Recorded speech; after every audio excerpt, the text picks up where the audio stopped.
there, chipmunks! Welcome to the AMP Cycling Ride Review Series. I'm your host, Angry Chipmunk, and today we're going to be taking a look at one of the most iconic and difficult climbs out there, Télégraphe Galibier. This ride is available on Rouvy, so let's get right into it. This route is just over 35 kilometers long with a massive 2,092 meters of elevation gain. It averages 6% and will peak at 16%.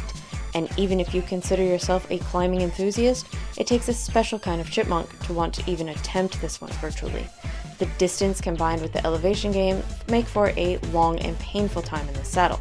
But as we are chipmunks of exceptional caliber, we have done this ride not once, but twice. So I know all of you chipmunks out there can do it too. There are 2 Strava segments included on this ride. Neither of them are the full climb segment, and both are really only the second half. So you're going to need to watch the course profile carefully to help judge your effort. P.S. It's all tough. You'll definitely want to be pacing yourself at less than FTP to make it to the top without feeling completely dead. The first segment is simply called Télégraphe Climb. It's just before the 5 kilometer mark. It's 7.5 kilometers long with 480 meters of elevation gain. It's mostly in the 6 to 8% range with a peak of 12%. This segment is considered a Cat 2 climb, but if you consider the entire Télégraphe climb from the start, it is an HC climb, which is far more accurate. The first 5 kilometers are very similar to the segment itself, so you don't really need to change much in your approach once you get to the segment. The entire Col du Télégraphe is just over 12 kilometers long, with 870 meters of elevation gain and averaging 7%. Now there's a nice 5 kilometer descent before you start onto Galibier, and this is a crucial spot to have a drink, a bite to eat, a bit of a rest, wipe the sweat from your eyes, and regret your life choices. The Col du Galibier full climb starts at about the 17 kilometer mark. It's around 17.5 to 18 kilometers long with about 1,230 meters of elevation gain and averages 6.8%. This segment is considered an HC climb as well. However, it's not actually included on Rouvy. The first half is really not that bad, with the gradients ranging from almost flat to about 10%. It's not simple, but still easy enough that if you need a bar or anything, it's possible to have one. The Strava segment included on Rouvy is simply called Galibier, and it's at the 27.8 kilometer mark. It's 7.6 kilometers long with 620 meters of elevation gain, averaging 7.9%. Unfortunately, this segment starts about 300 meters after the very steep part of the climb starts. You'll be seeing 11 to 13% in those first few hundred meters with a bit over 30 meters of elevation gain. Now this style of climb is what I like to call a sandwich climb. It starts very steep, frequently over 10%, backs off in the middle part of the climb, then back to excessively steep for the remainder. Sandwich. The first steep bits are from about 10 to 15% for about 1 kilometer. It doesn't get heaps easier, but will then back off to about 7 to 9%. The middle section will see 5 to 7% up to 9% until the last 2 to 3 kilometers to go. Then it's back to double digits to the summit. And as you'll see on the course profile, the last 400 meters of climbing is solidly dark red with the gradients in the 12 to 16% range. This is an exceptionally difficult section of the climb. The ending here does have a short descent, which feels of no use whatsoever after the battle to get to it. Now for this ride, you will be needing a very good warm-up. I would say a minimum of 15 minutes or until you're warm enough that you want to turn your fan on. You will also be needing a very good cool down. I might have done 15 to 20 minutes here as well. And as always, I recommend pre-fueling this ride with plenty of protein. It is uphill until after the Télégraphe climb, so having something to sustain your energy levels is ideal.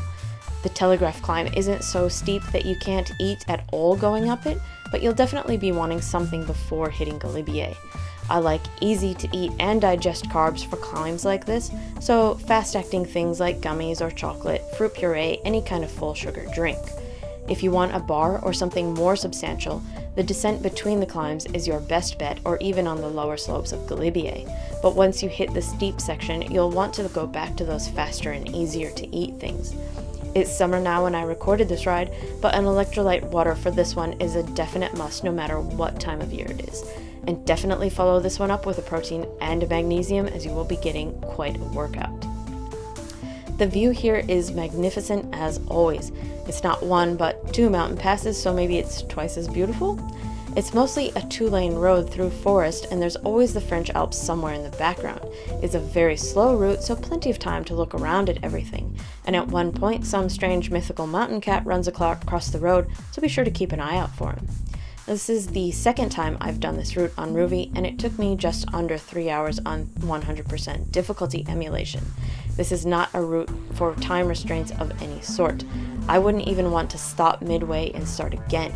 You'd really want to be pausing at either the start of the descent or somewhere in the middle, and it's really just not for me.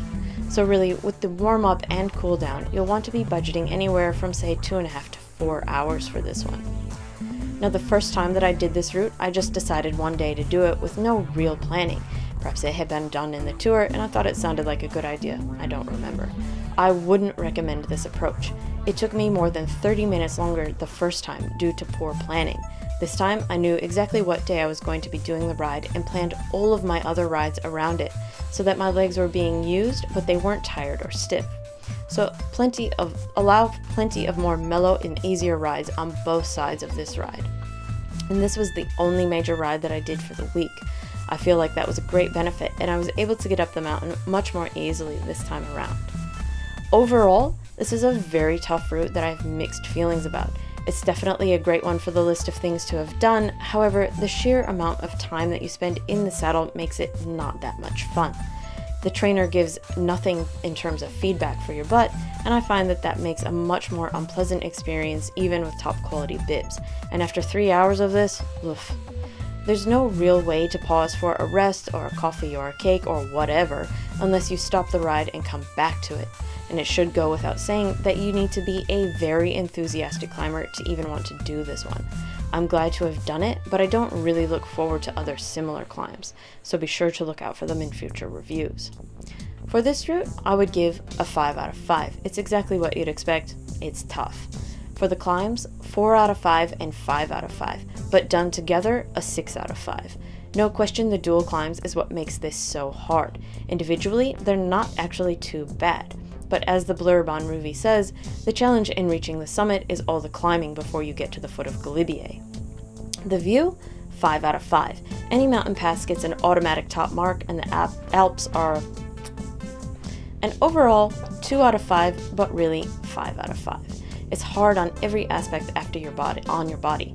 And immediately after completing it, you think you're an idiot for ever doing this route and you hate life. But after a week or so, you come to realize that your friends can't do it and they didn't do it, and that makes you pretty damn cool. So next time you're watching the tour, you can give a small smirk when they go up Galibier, knowing that you too have done it, even if virtually. I live very far away from Europe, so this is the best that I can hope for. Well, that's it for this review, chipmunks, so please let me know what you think of Télégraphe Galibier when you've completed it, and let me know if you see that mysterious mountain cat. I'll leave you to finish the rest of the ride, and I'll see you next week for another review. Until then, ride on, chipmunks, ride on.